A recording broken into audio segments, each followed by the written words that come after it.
welcome to another edition of Islanders Insider. I'm Stephen King, and we come to you from the locker room once again today. We'll be talking Islander men's and women's basketball, as well as have a feature on Islanders track and field. But right now, we are going to talk some men's hoops with the head coach of Islanders basketball, Coach Willis Wilson. How are you doing, sir? Doing well. How are you? Doing good. Last week on the road, got the split. You know, I know this. Again, the sweep is perfect. The split is next best, I suppose. Well, there's no doubt about that. Yes. No doubt about that. I mean, being able to win, especially that second game on the road, it's hard to win the second game of a road swing, and the fact that it's such a long trip certainly made the drive home a lot more palatable. And the guys were really excited. It was an interesting sort of weekend for us. We were fairly inconsistent on the road. I'm not sure or surprised that that happens this time of year. This is the point of the year where the season gets a little bit long for everybody, and it takes a level of fortitude and toughness to play consistent at a high level. But we've had our moments where we've been really, really good, and we've had moments where we haven't been so good. And fortunately for us, it was good enough to get a split. Well, both games you played this past week had some drama, there's no doubt. Against the Cardinals, you trailed by 14 with 2 minutes to go, but your squad almost pulled off the improbable victory, being down that much, cutting it to 2 with 4 seconds remaining. You know, now we've said it on some previous shows, and this is another example of maybe we needed one more minute to play, but in reality, we just should have never been in the hole. Well, and that's the truth, and that's one of the things that we're really trying to learn. This has kind of been a team that kind of feels its way through situations, and when you come up against a good basketball team that's ready to play, and I think one of the things that our guys have to do a little bit better job of recognizing is that we've earned a level of respect within the conference, so people are going to be ready to play against us. And with that comes a responsibility that we got to be ready to fight back from the opening tip. But again, I think that's something that comes with maturity and recognition. But at the end of the day, the one thing that we do show is a lot of fight. We show that spirit where we can get back into ball games, and in the case at Abilene, we were able to come back and win that ball game. John Jordan, of course, is your floor general. He had a great game against Abilene Christian in particular. But did the fact that he did not get to the line with some regularity against Incarnate Word have an effect on that outcome? And, well, the fact is he only shot 2. In a perfect world, how many free throws should he be taking a game? Well, he's a guy that's been taking anywhere from 8 to 10 to 12 free throws per night, and with his style of play, he should be getting to the line with that sort of regularity. I thought Incarnate Word did a pretty good job of plugging up the middle. One of the things that's been a little bit of concern, it's hard to address, but the officiating, and it happens every year this time of year. As you get deeper and deeper into conference play and closer to the postseason, the games become more physical. I think people are doing a job of scouting John and really trying to plug up that middle for us to keep us from really being able to getting out and run. And so we've got to manufacture a little bit more off our defense to keep the floor spread. We've got to make some adjustments with our early offense and things of that nature to really help John. But and I felt like we did that to some degree against Abilene Christian, which allowed us to get back in that game. Well, Abilene Christian, that game was definitely a roller coaster. There's no doubt about that. You got off to a horrible start, fact of the matter, down 20-4 over the first 7 minutes, but you've scratched and clawed and got your way back to a 6-point game at the half. Now, starting off the second half, 17-3 run of your own, changed things around, but wouldn't you know it, the Wildcats came back themselves and actually took a lead with 37 seconds to go. It was crazy, it was exciting, it was entertaining, and it came down to really a final possession. Well, and what really put us in the hole was one guy, Julian Edmondson, really got going. Oh, yeah. Son of former San Antonio Spur Keith Edmondson. Okay. And he's an explosive player, and you could just kind of sense it that he was just going to play with reckless abandon. I think at that point they didn't really have anything to lose because their back was against the wall. And he was fortunate enough to be able to knock down some shots and get the momentum on their side. But to our guys' credit now, we showed a lot of resolve. I tell you what, the defensive effort late in that ball game, John Jordan, Joy Williamson, Hamid Ali, Jake Coher. I mean, it just seemed like a number of guys, Rashawn Thomas, just a number of guys that really came through for us in clutch situations. And to close out the game, it was Rashawn taking a charge at the end to nullify an opportunity for Abilene Christian to get to the free throw line to maybe try to steal that game or to put it in overtime. But Brandon Pye, what a great shot at the end, 3-pointer to give us 2-point lead set up by none other than John Jordan. So I know you had some time to work with on the clock, and did you try to go through a couple different setups to get that final shot off, giving credit to ACU for kind of slowing you down, and then late in the clock, we had a set play, and I think fortunately things kind of worked out the way we did, or the way they did. We had a set play in. We went to run it a lot earlier than I wanted, and so we kind of reset. And as we were resetting, you could see that there was an opportunity, and so we changed the play to one of our real simple quick hits at the end, and John just made it work. I mean, John Jordan is a guy that you can't deny him. One-on-one, they kind of set back in the zone, and we kind of knew John was going to be able to get in the creases, and he really set Brandon up for a nice game winner. One thing we've been critical of, we've talked about on a regular basis, was free throws, but over this stretch, good week, shooting over 80% over the 2 games. Rashawn Thomas, who had struggled earlier in the year, seems to find his stroke, considering he's a young man who gets to the line a lot. It's good to see him get to his stroke, and for Rashawn, 20 points per game, 6 rebounds per game, 2 blocks per game over that 2-game stretch. Big week for him. Yeah, and he's playing well. He's playing good basketball for us. We've tried to make some adjustments with the free throw shooting thing. We've made some adjustments just in terms of personnel and some of the things that we're trying to do to play to our guys' strengths a little bit more. The one thing that I'm really hoping is that we can really kind of get back to the basics on defense. I think our defense had gotten to a point where it was pretty good, but as young teams play, you get a little bit anxious, and then you want to start hitting home runs instead of getting on base. And I think we've kind of lost sight of that we've got to be sound and solid on defense, and it starts with protecting our rim and really putting pressure on the basketball. Now, Central Arkansas comes in on Thursday, Oral Roberts on Saturday. Talk to me about the difficulties to shut down a team twice in a season. Well, it's just part of what you do, and pretty much in every sport you're going to see most of your opponents, especially within your conference or division, a couple of times. They know you know them at this point in the season. I don't think anybody's going to make any dramatic changes. And so I think it just boils down to a willingness to grind. I think in what we're facing this weekend, you got 2 teams with kind of contrasting styles.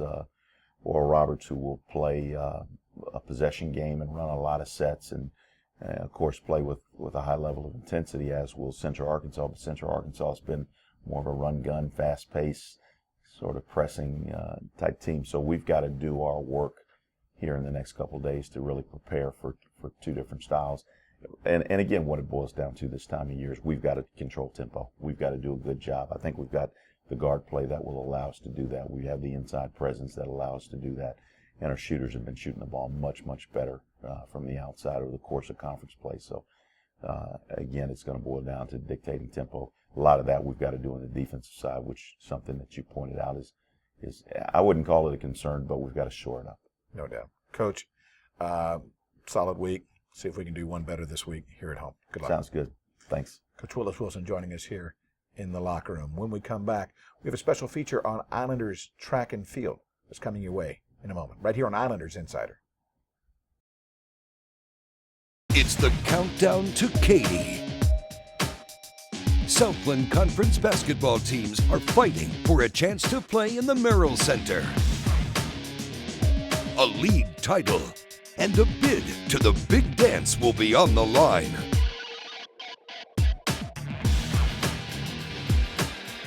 The action begins March 12th. Visit southland.org/Katy or Ticketmaster.com and start your countdown to Katy. Welcome back to Islanders Insider. At this time, let's check in on a feature on Islanders track and field and the progress they've made during the indoor season. Let's check in with Teddy Medina. The Islanders track and field season is underway, with multiple records falling and the Islanders putting up strong performances. We're underway about halfway through the indoor season. We've been doing some very good things. We've had set 3 or 4 school records, tied several. Had a bunch of lifetime bests. We're looking good. We got one more meet before the conference indoor meet, and we're really looking towards outdoors. Well, I just recently started running the 800 and indoor just this semester, which kind of made me sad because it turns out to be my better event. But I don't know, everything's been going good this year, and it's nice to have a team that we have. Like, we actually have a team this year as compared to the years before. Men's DMR has been sensational. Buster Hansel on the last meet was just superb. as was the other fellas. And, the girls, we're making progress. We just got to keep getting better. This season has brought the team a much greater sense of camaraderie and competition within itself. Well, from when I was a freshman, this isn't even, you can't even say it's the same team. I mean, there's people who drop out and, go their separate ways. And right now we're a completely different team. I mean, I've seen some good acquisitions, so hopefully we have some strong growth ahead, and it looks like a bright future. It's fun, One thing about when you have a group of people training with each other is that people push each other more. When you have a very small group, sometimes people can forget. I get lazy, I guess. People get lazy. But when you have other people there training with you and pushing you, you want to train a little bit harder, which I've seen this year. Some people train a little bit harder just because they have somebody beside them pushing them a little bit. So that helps a lot. Well, since coach recruited some guys that were faster than me, I'm able to practice, I'm able to get pushed in practice, and that's why, maybe I have been able to break some records and run some PRs, because these guys push me every day, and I push them every day as well, and they see through my seniority, what it takes to be good. With the indoor season coming to a close, the team is transitioning to preparing for the outdoor season. Well, actually, the indoor helped me for the outdoor because the first lap, you can actually gauge yourself how fast to go in the first 200 over 400. So that's the benefit about it. So actually excited about outdoors, really excited. Indoor is almost a test, so you know what's going on with your athletes, if they're injured, weak core, how they compete, how they push themselves in the competition. So you get to figure out a lot by athletes from indoor alone. Maybe they're in the wrong events. You also learn that as well while you're doing the indoors. You learn a lot indoor about your athletes, and it makes a good transition to the outdoor. Track and field, it's a different beast. I mean, indoor compared to outdoor is totally different. You have to peak at the right time for indoor conference, for outdoor conference. And, at first, the first semester we built for endurance. And so now we're starting to transition to speed. And so you have to hit the right notes at the right time. And so if you're not hitting the times exactly that you exactly want, it doesn't mean you're not in the right direction. For Islanders Insider, I'm Teddy Medina. We'll be right back. For the remainder of the 2013-2014 season, Islanders basketball is offering a new Friends and Family 4-pack promotion for Saturday games on Stripes Court at the American Bank Center. For just $44, fans get 4 sodas, 4 hot dogs, and 4 tickets to an Islanders men's and women's basketball doubleheader. This is the perfect opportunity to show your support for your hometown team in their pursuit of conference titles. That's 4 tickets to an Islanders basketball doubleheader, 4 hot dogs, and 4 sodas for only $44. Visit GoIslanders.com or call 825-BALL to purchase your Friends and Family 4-pack today. That's 825-BALL. Go Islanders! Welcome back to Islanders Insider. Time to talk some Islanders women's basketball with the head coach of the women's program, Coach Royce Chadwick. Coach, how are you? I'm good, Stephen. Well, Road Warriors once again. It's a good thing to be. Took 2 over the week against Incarnate Word and Abilene Christian. It has to be exciting to see, hopefully, this ship get right in the proper direction here. Well, we hope so. You're playing 2 teams that are live and die teams by the 3-point shot. And we have not been very consistent in how we guarded it. I think we held Incarnate Word like 15-16% from the 3-point line. First half against ACU it was under 30. In the second half they shot a little bit better, but I thought that was the difference in both those games. We defended the 3-point line. When we do that, we're a pretty good team. Well, when it got tight in the final moments against Incarnate Word and ACU, this time your young players found a way to win. Now, we talked about this last week, saying conversations you had with legendary Coach Van Chancellor about how about a young team. They may be talented, but those close games are going to be hard to come by. This week, 2 very close games, and they found their way to come out on top. Well, we changed our philosophy a little bit in what we are going to do down the stretch. Doug Collins, when he had Michael Jordan, basically once said, we give it to Michael and get out of the way. So down the stretch, in those situations, we get the ball to Jazz Shaw and tried to take the pressure off of our young players. And we primarily told Jazz, down the stretch, we're going to give you the basketball and we'll try to rebound what you miss. So she did a really good job of carrying us, I thought, down the stretch and trying to create shots. And when she missed them, we got the offensive rebound, and that was the difference in the game. Jasmine Shaw, as you mentioned, a monster week. She averaged 27 points over the 2 games, hitting 9 of 15 from 3, and of course against ACU hit 6 of 7 from the arc. But the interesting thing about that, she was also your leader in assists for the week as well, which is kind of intriguing for such a scorer. But something you just talked about, I know that everybody on the team feels that they can contribute and wants to make their mark, but there are times, and sometimes it may be hard for them to acknowledge it and recognize it, that you just got to get her the ball, and I'm talking about Jasmine Shaw, and just kind of let her do her thing. Well, they've been really good about making a contribution in the first 35 minutes, and everybody on our team makes a contribution every single game that we play. We've just been in a situation where a lot of our older players, when we put that pressure on them down the stretch to convert, they get a little bit, they try too hard. And so what we've tried to do was give it to Jazz, rebound it for us, play good defense, and you play great the first 35 minutes, the last 5 minutes, we'll let her play great, and they bought into that philosophy. Well, also a huge factor in the game, and you're talking about rebounds, appeared to be that rebounding edge. You had a plus 13 on the board average in the 2 games against both Incarnate Word and ACU. Well, it's a tremendous challenge for us every night for the simple fact that we aren't real big, and we are a team that plays a lot of people under 6 foot.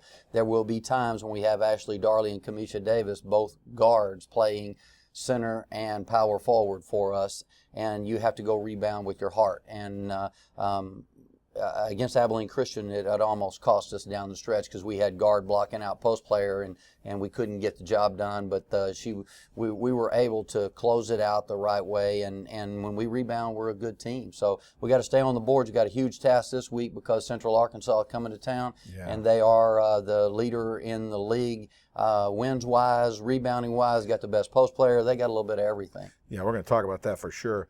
One person I wanted to bring out, just kind of looking at the stat sheets and stuff. It was on the road, so we could follow on the online and follow the stat sheets and watch the live stats. But it looked like Shola Adebayo had a nice week, as a matter of fact. Solid week, grabbing boards, making some key shots, a few steals here and there. You know, what are her strengths that she needs to display that are vital to this team's success? I think, first of all, the old adage is you get a year and a half out of a junior college player. It takes them that fall semester and a couple of games in the spring to really get going. And I think she started to understand her role and started to fit into our offense. But she's one of our toughest players. She's a young lady that can put the ball on the floor and go create. And she is our best guard rebounder, and she's a very good on-the-ball defender. So she can do a multitude of things for our team, and I think she's just started to find her way into our offense and defense, and I think she'll make a major contribution the rest of the way. Well, I know there was one thing that probably stood out on the stat sheet that had to be a bit disappointing and still a little troublesome, and that's the turnovers. You had 20 against Incarnate Word, 23 against ACU. Now, is this the most important information on the stat sheet that you look at this basis, at this time of the season? Well, with where our program is right now, the most important thing we look at is did we win or not. And because it becomes a habit, and our players think that they're going to win when you're winning, and when they are losing, they think, oh gosh, we're going to lose. And that's a culture we're trying to change, but you just can't take that out of a experienced player's head. So with our freshmen, we want to put in their mind, we're out there to win. We're trying to win. Turnovers can cost you games. Rebounds can cost you games. Poor shooting can cost you games. But we're trying to cut out the turnovers. It hurt us very, very, it cut us deeply in the Lamar game. And we talked about it that week, and yet we still don't have that completely under wraps. But we are trying to make plays. And it's not a situation of we're turning it over being on our heels. We're turning it over being on our toes. And that's the way, if we have to turn it over, we want to turn it over being aggressive. I didn't realize there were 2 types of turnovers. That just kind of broke that down for me. Well, like as you mentioned, up next, rematches. We're finally getting to that part of the season where we're playing people for the second time. Central Arkansas and Oral Roberts are coming in town to the American Bank Center. Now, these were battles earlier in the season, knocking off ORU by 4, and then the loss to Central Arkansas in a game that was tied with 5 minutes to go.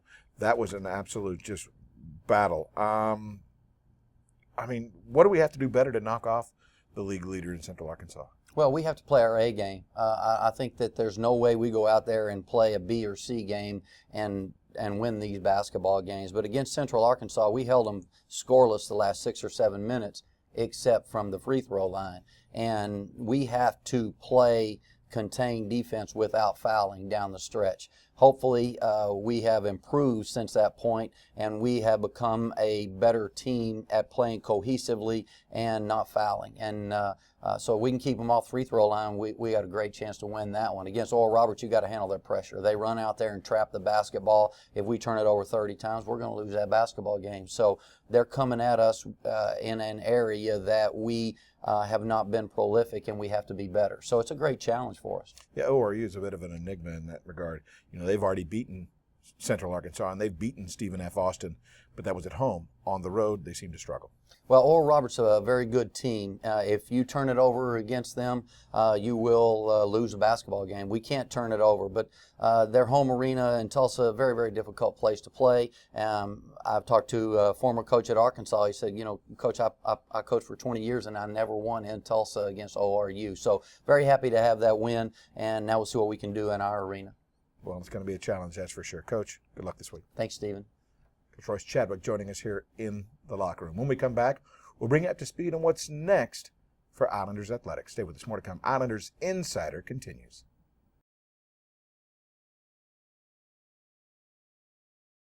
What's Massage Envy Spa? For me, it's healthy, it's affordable. I mean, he always wants pain relief. Right. And I want a healthier complexion. And now we can get a customized massage or a healthy skin facial. At a really good price. At a great price. And nothing feels better than that. Customized massages and healthy skin facials, all at the perfect price. Start a healthy routine today with Massage Envy Spa. Go, you'll see.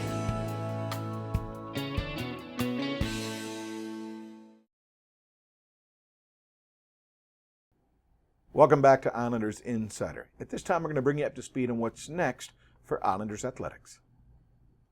Two big basketball doubleheaders are on tap this week. First, on Thursday the 13th, the University of Central Arkansas comes to town in the Play for Cape Pink game sponsored by Krista Spahn. Game one of that doubleheader starts at 5 o'clock.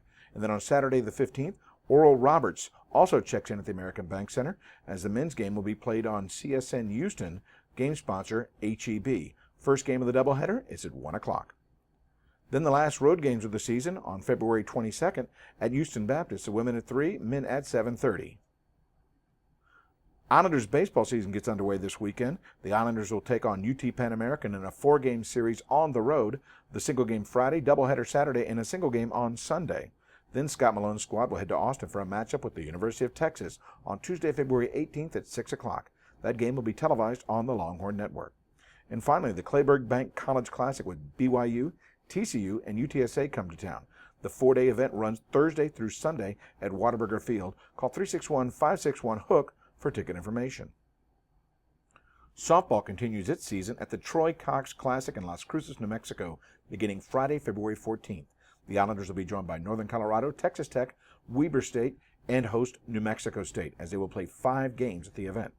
The Islanders tennis teams continue their road matchups, starting with a conference match for the men. They face Oral Roberts on Sunday, February 16th in Dallas at 1 p.m.